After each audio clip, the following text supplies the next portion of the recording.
Part 2 of Coda number 3, as featured in The Map is Indestructible, starting with section 5. For Wittgenstein, belief makes doubt possible, and so there is always doubt present that gives me reason to think I am not closed-minded and capable of critical thinking. If all our beliefs were deconstructed, we'd have no basis from which to doubt, suggesting that doubt would be impossible, which furthermore suggests that there might always be present some undoubtable belief. It is invincible, around which doubt transpires, to make the belief seem willingly and critically accepted, when really the belief more so reflects necessity and deterrence. We doubt parts of the network, that is our worldview, but we cannot doubt what makes possible that very doubt, which is to say we cannot doubt everything. And if we live in a world that makes us feel like we should, we can feel like we ought to do the impossible, suggesting pathology. That all said, oddly, where it was given that Christianity was true, it might have been easier to doubt it.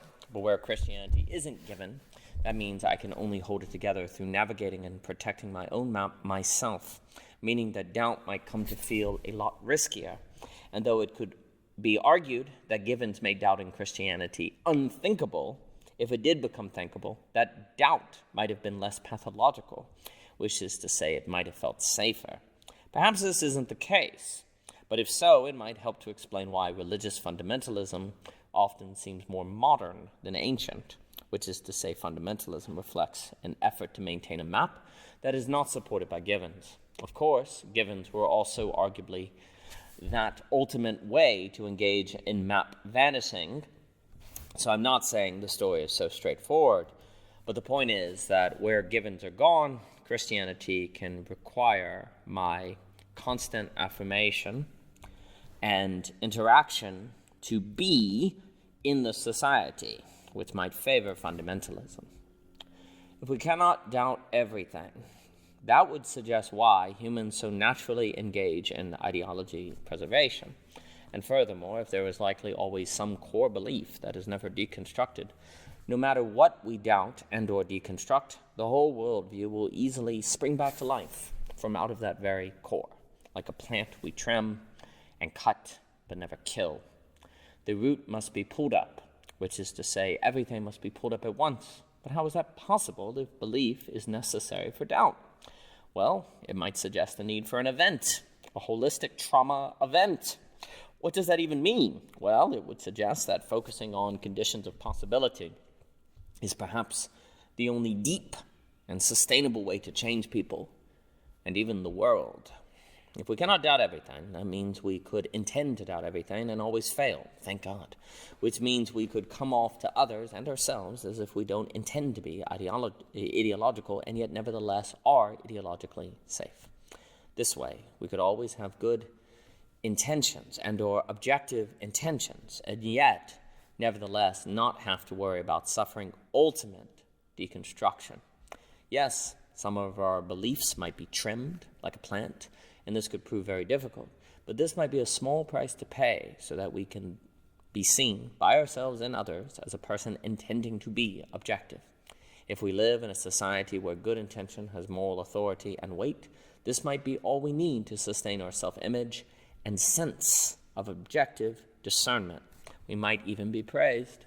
Furthermore, none of us really intend to be truly ignorant, and so cannot readily be blamed for that, as we cannot be blamed for being ideological if we don't intend such, and instead just are, given the nature and structures of worldviews.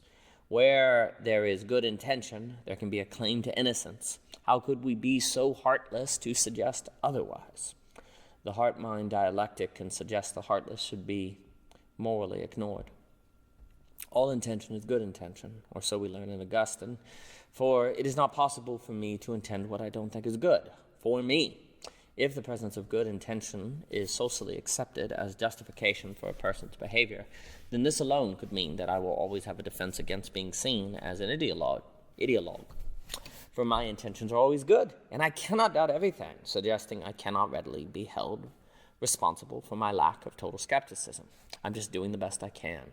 Just look at my intentions, behind which maps can hide.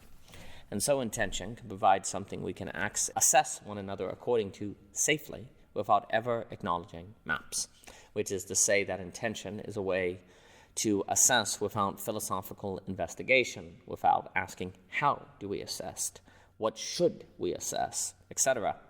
And yet, even if we do the existential and hard work of philosophically investigating one another, we cannot doubt everything, suggesting we will fail, which could then retrospectively make us feel foolish to have not simply accepted the good intentions from the onset.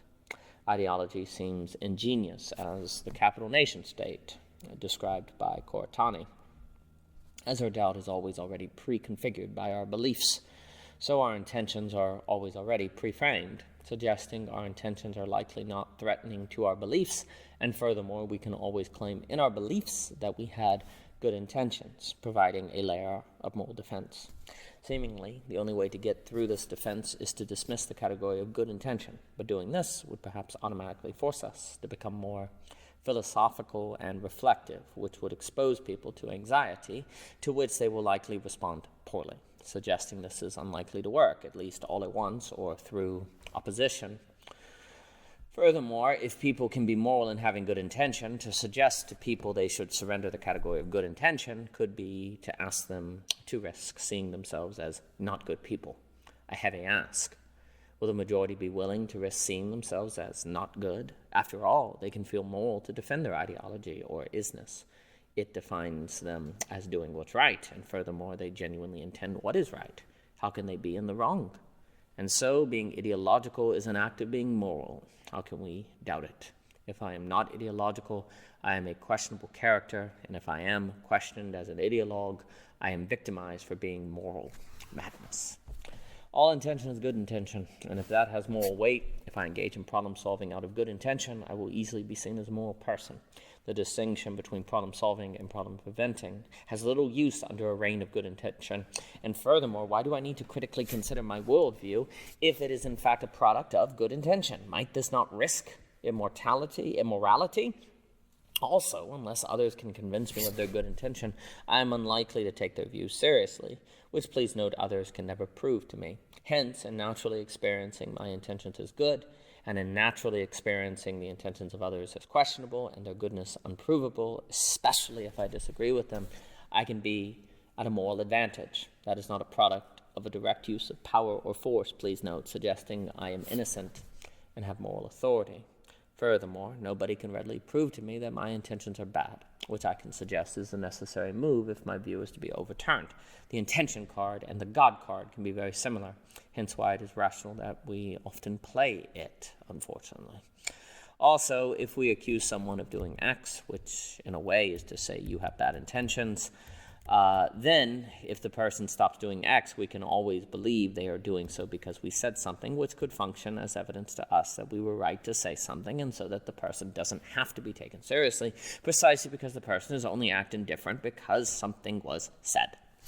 In this way, the person could be disqualified from ever offering alternative opinions, which suggests that there might be an incentive to question the motives of the people around us first, precisely because then they can be ever framed in such a way that colors all of their actions, even if they do change in a way as we think they should. We still gain leverage in having spoken initially. Intention claiming may entail incentives to engage in first and to escalate quickly, just like the game theory dynamics of conversation. Intention is a powerful construct for map defending and map vanishing. Intention, pragmatics, utility, all of these can help us map vanish, for we don't readily ask about the existence of frameworks and maps, only ask, were the intentions good? Is it practical? Will it help the most people? These are not necessarily bad questions, but they can prove to be in service of map vanishing if we are not careful, and furthermore, we can be tempted to ask such questions because they give us a sense of understanding in a world of overwhelming and confusing complexity. And if ultimately we cannot fully understand complex topics, isn't it irrational not to just appeal to intention or outcome? Won't that save us a lot of trouble that won't ultimately get us anywhere anyway? Where good intentions are given authority, there is little incentive to cultivate discernment. For what else needs to be known other than if a person has good intentions or not? Isn't that all that matters? Why not? map vanish, maps distract. Section 6, where intention is given great authority and well entrenched, it would seem that only data and studies have any hope of overriding the regime of intentions, we might say. Intention and data today seem to have arisen together, locked in mortal combat, for only data seems undeniable enough to challenge intention. Where data isn't provided, the intention regime, to invent a phrase, likely dominates, but then data doesn't prove space for discernment either, meaning the performative combat between the data regime and intention regime overall pushes out philosophy, problem prevention, and the like. It is a fight that benefits maps, perhaps similar to how performative conflicts between capital and state benefit the capital nation state. Please note, neither intention nor data really need discernment, just reading or assessment. Discernment requires ambiguity, grayness, tragedy, and seems inherently abstract. Yes, it seems like intention and data require discernment, but this only contributes to us not noticing where discernment is lacking, which helps maps vanish, benefiting ideology.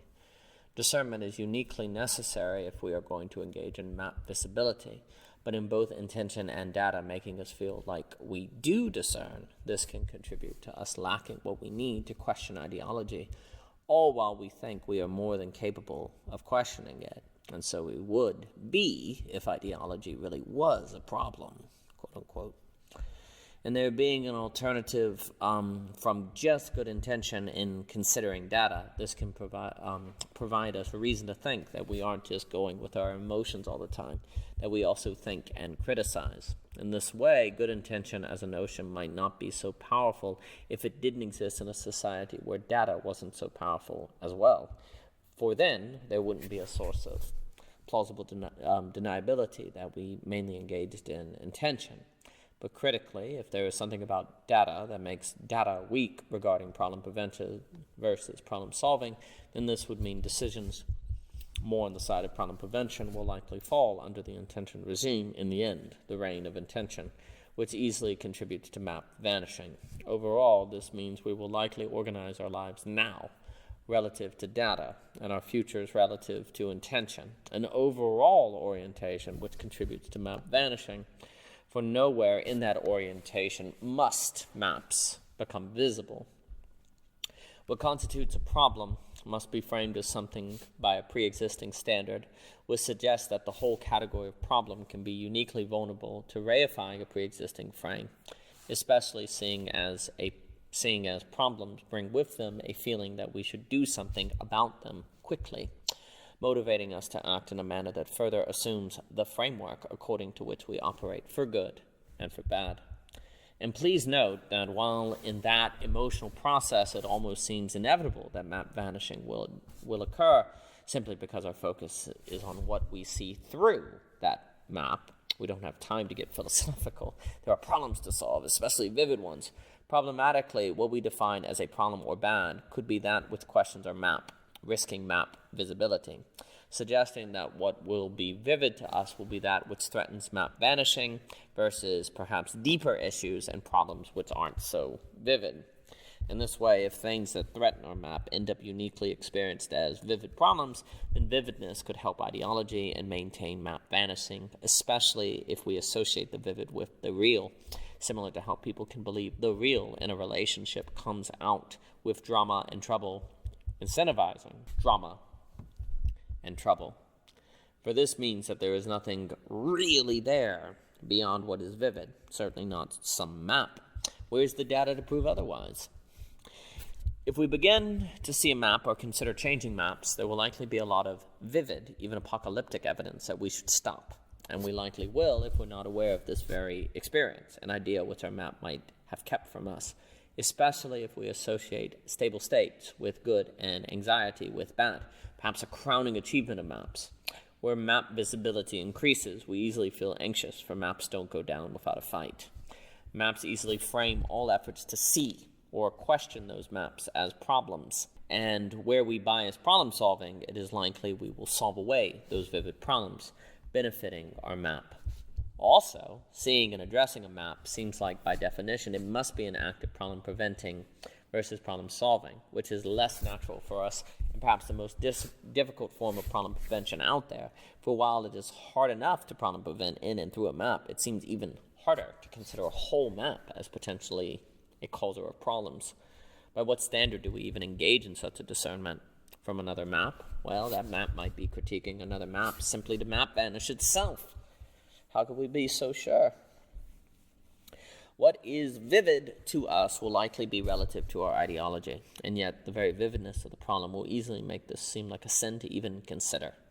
Our maps will define X and Y as problems for us to solve, and always busy doing what's right, we might never inquire into the very map in which X and Y become problems, contributing to a map vanishing, which we could then help for ourselves, say through dominant strategies and conversation, appealing to martyrs, certainty, description, true ignorance, and so on.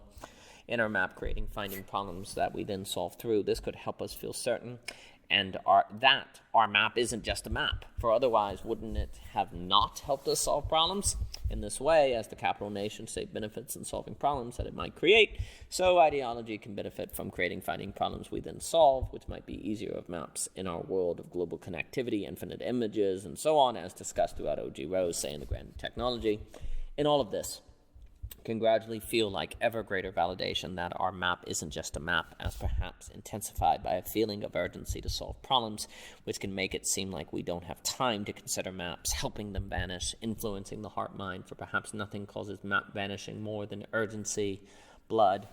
In this kind of problem situation is precisely what maps might naturally try to create/seek, for if our map can ever create problems that it solves, this can help it become self-feeding and a self-turning wheel, per se. And please note that where we are always solving problems, we might find a sense of meaning, suggesting that maps can benefit from the meaning crisis. And since this might feel right and our heart-mind could further favor our map, the heart-mind dialectic seems to favor problem-solving over problem prevention, considering all this.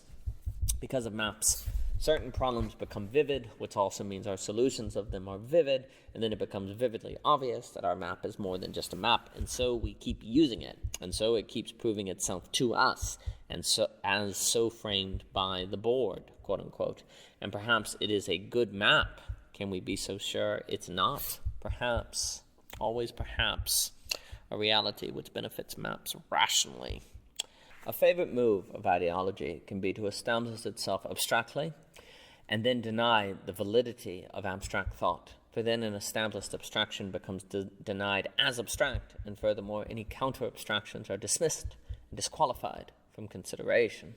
Our reality prejudice then comes to benefit our abstract map, even though it would seem as if a reality prejudice would hurt ideology. It could, but often only after an initial map has been absorbed, alluding to compelling by O.G. Rose, at which point our reality prejudice then helps our map.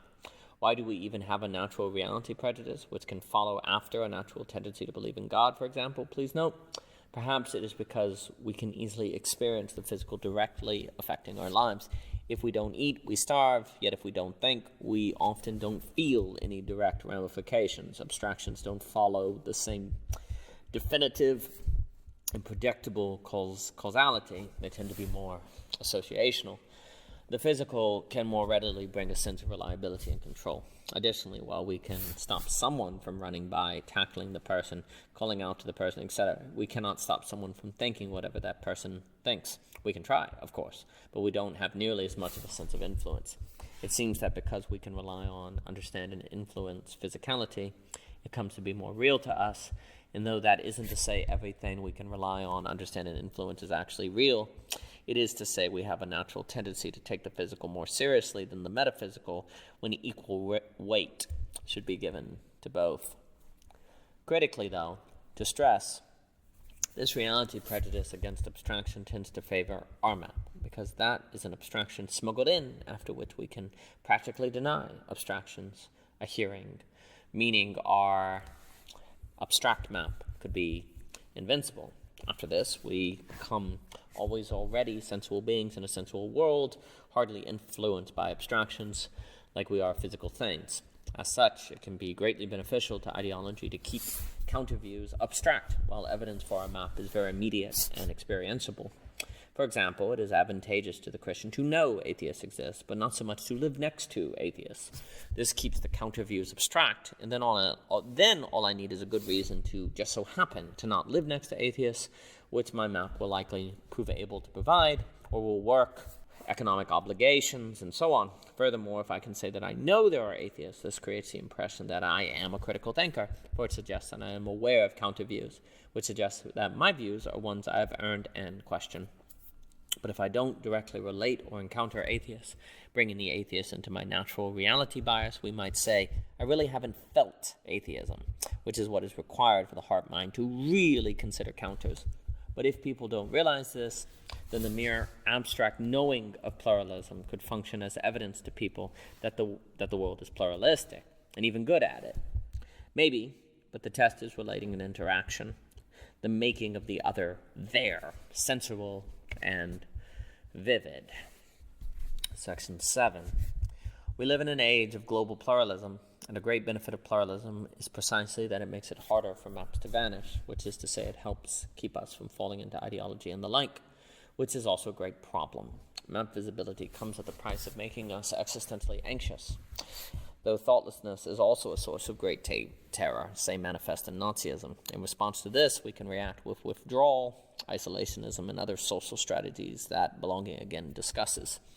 Global pluralism fights map vanishing, but that doesn't mean pluralism equips us with what we need to handle map visibility. It might simply force us to see something we're not ready for, which might motivate us to retreat and hence overall make map vanishing worse. This is the grave problem we currently seem to be in, where people find the global and sociological condition contributing to map visibility, while we prove yet able to handle map visibility, creating pathology. To deal with this, we might be increasingly digitizing pluralism and making it distant from us, or too fast to understand, alluding to thinkers like Paul Virilio, who Owen and Agon elucidates profoundly with Joshua Hansen. It might not be by chance that as pluralism causes map visibility and tension that digital technologies and artificial intelligence have also spread and grown. Yes, obviously because technology connects difference and makes pluralism possible, but also because technology might prove some existential relief needed in a world of map visibility where we aren't ready to handle map visibility. Technology helps difference seem like it is in range without us really feeling it in proximity, which is to say we can learn about difference on the screen, helping us feel like we aren't ideological and avoiding difference, without needing to confront difference in the real of proximity and life. Much more needs to be said, and this might not be right, but I simply wanted to note here that pluralism might contribute to map visibility, but technology might provide ways to keep us from really feeling that visibility, which means our heart-mind doesn't so impact or influence us. The loss of givens has already created anxiety for us all, and technology can contribute to that anxiety, but it could be a tool we have employed to help us deal with the loss of givens. This has created new problems for us, which might mean our problems are doubled now, because we're yet to really confront pluralism, while we also now must confront the ways technology shapes us. The medicine has side effects. Does this mean global pluralism is bad or good? Perhaps good if we're ready for it. Otherwise, we'll find ourselves facing the presence of maps without the capacity to sublate this anxiety into higher ways of working with the self and the world. We'll be given potential, but not the capacity needed to realize anything with this potential, which could cause pathology and self-effacement. When we realize the problem of maps, that might be precisely also when we realize we lack the capacity to handle the realization of this problem, which could cause the unintentional consequences discussed in Belonging Again, Part 1. How we define evidence, employ description, and the like are naturally always already pre-framed and prefigured to other, that which threatens our map vanishing and map in general, which is to say in a way that we are a problem that must be prevented. Sir, we all know we are imperfect and finite, but here I might mean something deeper, for mostly we take our fallibility as a problem to be solved. This easily doesn't threaten our map, and occurs according to and in a map, but here what I am suggesting is that we must somehow prevent ourselves from map vanishing in ideology preservation without ever finally solving our problem. Problem prevention is already unnatural, let alone this odd meta-problem of seeing ourselves as a problem that we can never solve away and yet always must work with. from becoming something severe and self-effacing. It is hard to be human. In honor of discussions with David Gosley, Coda last penned a piece titled Toward a Reflective Science, which I think directly speaks to the arguments found in defining evidence, but also more broadly applies in suggesting a need for thinking as distinct from simply gathering and reading data. A focus on data might make our problem of maps worse, even though data seems objective and like it is helping us move beyond the problem, as we'll elaborate on when we discuss fact views. And instead, what we need is thinking, though that comes with risk, especially if we don't realize the true isn't the rational, as we'll also discuss. Coda refers to a thinking crisis and focuses on an assumption which David critiques in his book, Experimental Psychology and Human Agency. If we can repeat it, we can assume it. Is that true? That seems to be a paradigm modern science operates on, but as Coda and David point out, just because you can repeat something, it does not mean that is the only way we can think about it. However, this seems to be widely assumed, and the result is a situation where data eliminates thinking altogether. Even if experimental psychology can repeat something, that does not mean what we are thinking the thing. The case is thus made for the need to incorporate the subject, the psyche, as involved in such procedures, and making this case is indeed the hope of defining evidence. The categories in which a study occur and relative to cannot be derived from the study itself, and so the involvement of the subject to some degree must be taken seriously. There will always be a subjective element, and so honoring the subject is necessary. Otherwise, we will likely use studies, experimentation, and science more generally in service of a vision that we never question, meaning that science itself will easily become an ideology of scientism and reductionism, as arguably it has. Thus, the hope of science and our focus on it might have been precisely to avoid ideology and end religious wars, a key drive of the Enlightenment. Science cannot save us from the subject. Unfortunately, or fortunately, we must face this risk. There's no way to avoid it. The involvement of the subject is why we can avoid scientism, but it is also why we must worry about the problem of maps at all versus just isness. This will all be elaborated on, and how we incorporate the subject is a big question we must consider next, with suggesting counterology as discussed in O.G. Rose. For now, though, we can claim that if the map is indestructible, then our best hope for at least starting to think of a way to address maps will be with the very realization that the map is indestructible. This is a meta-analysis that could be associated with interpretation in Hegel, for interpretation is a first step toward freedom. We have attempted so far to show ways that we trap ourselves within theory, scripts, judgment, and the like, and though all of these are necessary in some form or degree, if we don't know about the ways they can become internally consistent systems in which we enclose ourselves, the likelihood we use and employ these necessities well will be far less. As we need talks about talks, meta-talks, we need abstract reasoning about abstract reasoning, philosophy about philosophy, analysis about analysis, and so on. A philosophy without a philosophy about philosophy itself is likely doomed, for example, hence the value of Hume. Otherwise, the background according to what we think, talk, and act will not be one we master and use to our benefit. Instead, the background will likely master us.